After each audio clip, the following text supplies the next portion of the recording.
संस्कृत व्याकरण के साथ 10वीं वर्ग के लिए उपस्थित हैं। हमारा पहला पाठ है संधि, जिसके अंतर्गत हम लोगों ने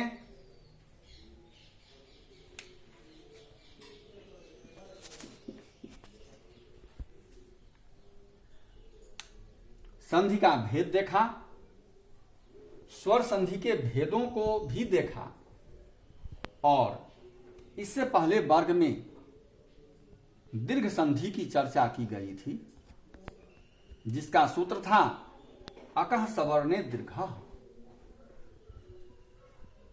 आपको यह बता दिया गया था कि अक हम किसे कहते हैं, तो अ आ हर्स्व ई दीर्घ ई, हर्स्व उ दीर्घ उ, री और री, इन्हें हम अक कहते हैं। सवर्णे सवर्ण में और दीर्घ मतलब दीर्घ होता है। जैसे अ के साथ अ या आ किसी भी तरह मिलाते हैं तो आ का निर्माण होता है। ठीक उसी प्रकार हर्ष ई के साथ दीर्घ ई या हर्ष ई या दीर्घ ई के साथ दीर्घ ई मिलाते हैं तो दीर्घ ई बनता है। ये सब हमने देख लिया था।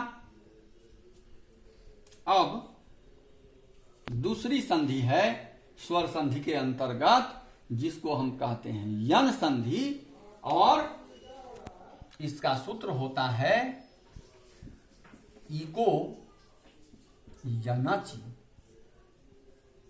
यहां देखने वाली बात यह है कि दो मूल शब्द हैं यहां। पहला मूल शब्द है इक और दूसरा मूल शब्द है यन। अब देखते हैं कि आखिर हम इक किसको कहते हैं।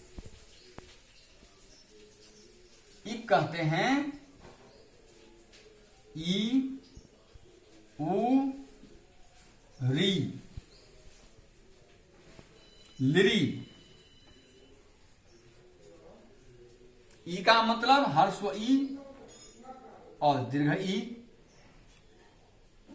उ का मतलब हर्ष उ और दीर्घ उ।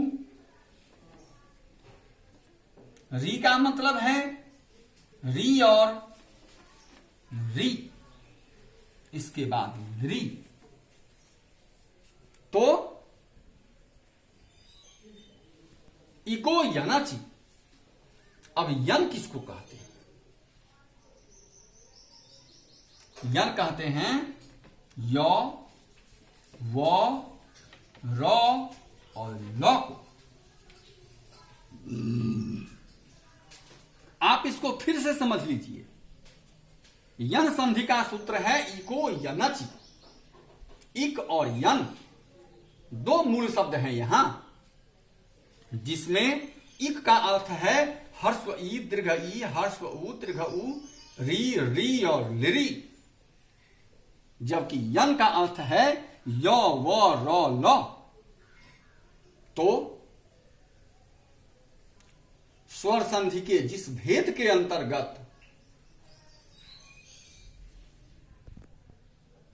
ई का परिवर्तन य में होता है, उ का परिवर्तन व में होता है,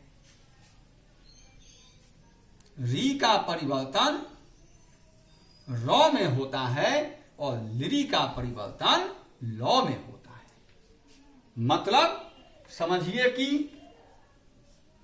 ई का य, उ का व,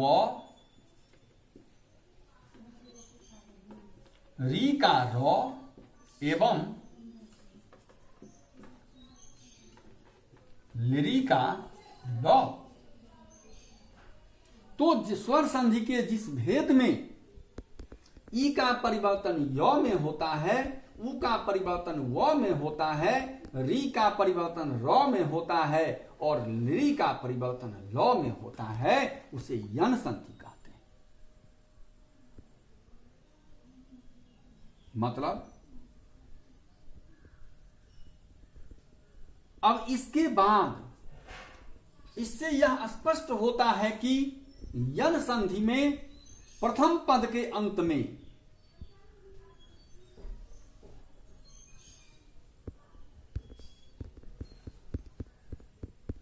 ई, उ, री या ली रहेगा। आप फिर से समझ लीजिए कि यन संधि में प्रथम पद का अंतिम अक्षर ई होगा या उ होगा या री होगा या ली होगा। अब दूसरे पद के शुरू में क्या होता है?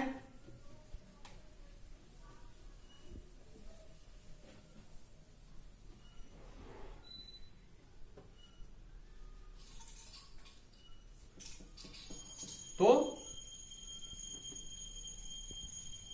ई का य होता है। अब बताइए कि अगर हम ई के साथ आ जोड़ दें तो अब क्या होगा?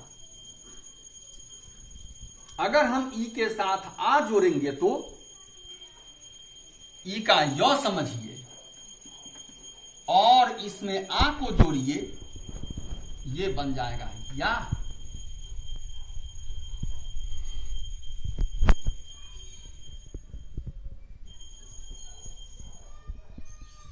उदाहरण देते हैं,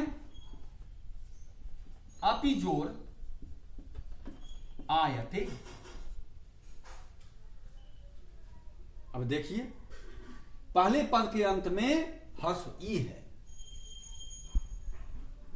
इस ई के बदले य बनेगा तो हम इसको ऐसे बनाते हैं, अप जोड़ य हलंत जोड़ आयते।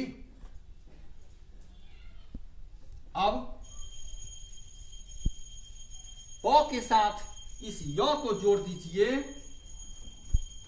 तो अप्य बनता है, य में हलंत है। अब जब हम आ जोड़ेंगे तो अप्यायते। देखिए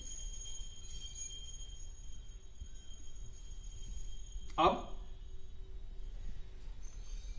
केवल याद इतना रखिएगा कि आपको ई के साथ ई को नहीं जोड़ना है, उ के साथ उ को नहीं जोड़ना है, री के साथ री को नहीं जोड़ना है, क्योंकि यदि आप समान वर्ण जोड़ते हैं तो याद रखिए अकह सवर्णे दीर्घः, तो फिर वह दीर्घ हो जाएगा और वहां फिर यन संधि का नियम लागू नहीं होगा। इस बात को ध्यान में रखना है। अब उ का व होता है, देखते हैं।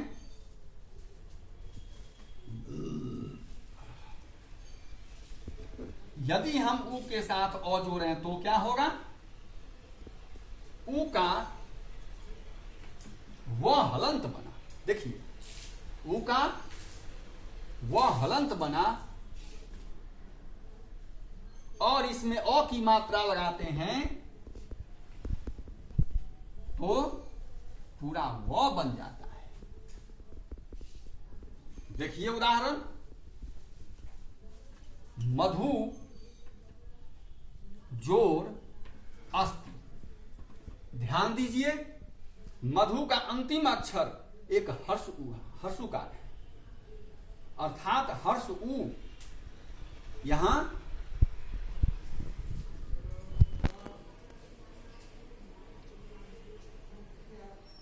प्रथम पद के अंत में। तो इसको जरा हम अलग करते हैं तो अब बनता है, इस उ को हमने अलग किया और अस्ति लिखा। अब उ का व होगा तो उ का व हुआ और अस्ति। अब क्या करना है कि इस अ को इस व में जोड़ देना है और व को ध में जोड़ देना है। देखिए व को ध में जोड़ना है और अ को व में जोड़ना है, तब देखते हैं क्या होता है। तो अब ये बन जाता है मध्व।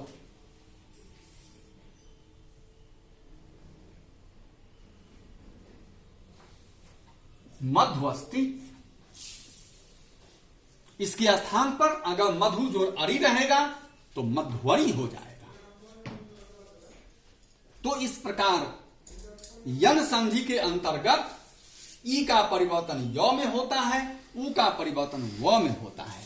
ठीक वैसे ही री का परिवर्तन र में होगा और ली का परिवर्तन ल में होगा। तो व्याकरण से आप इस संधि का अध्ययन करें और कुछ उदाहरणों को ही बनाने का प्रयास करें। That's all.